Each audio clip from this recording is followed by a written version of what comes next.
Hello everyone! I'm finally making the third video in my series that I like to call Books by the Rainbow. This video is going to be for yellow books, and I really wanted to wear a yellow shirt like I wore red and orange for those videos, but I don't own any yellow shirts.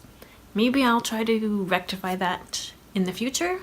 But today I'm just wearing a plain old gray shirt. So for the first book in the yellow collection I have, it's really a book that's mostly pink, but on the spine most of it is yellow, and I just wanted to talk about this one because Matilda was one of my favorite movies growing up, and though I did read this book a long time ago, it's on my TBR this year, and I will probably read it soon because it is a short book. The next book is a little more subtly colored, and that is The House of Spirits by Isabel Allende. And I haven't read this one, but I really want to, and it just sounds really good, and I've heard lots of good things about it. And Isabel Allende was featured prominently on a recent episode of Jane the Virgin, which is one of my favorite shows, and it just got me really excited to read more by Isabel Allende. The next book is The Girl with the Dragon Tattoo. This is the first in the Millennium Saga, I suppose it's called now, by Stieg Larsson, and I have read the first 3 books in the series and really enjoyed them, and maybe someday I will read them again. I've kept them around, so I think someday I will. And this one has got a little bit of green and a little bit of orange as well.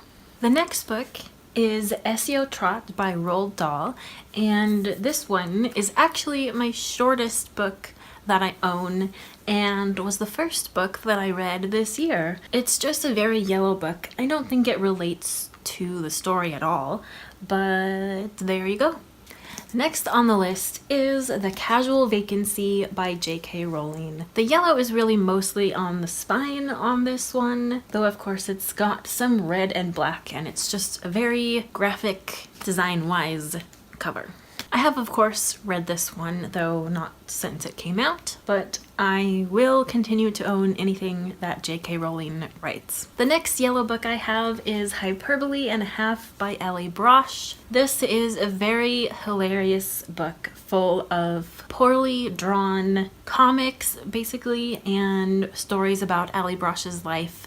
And it's just so hilarious and so good, and there's stuff in here about depression and deeper things as well. And I really hope that someday Allie will put out the second book that she was planning, but I also just hope that she is doing well whatever she's doing. Next is this beautiful edition of Sense and Sensibility by Jane Austen. This one is kind of a really subdued yellow color, and I also have Mansfield Park back here, which is even more subdued, so I don't know if it really counts as yellow, but it's kind of yellowish. I have read this one, and of course I love Jane Austen, so I love this book. Next is The Secret Life of Bees by Sue Monk Kidd.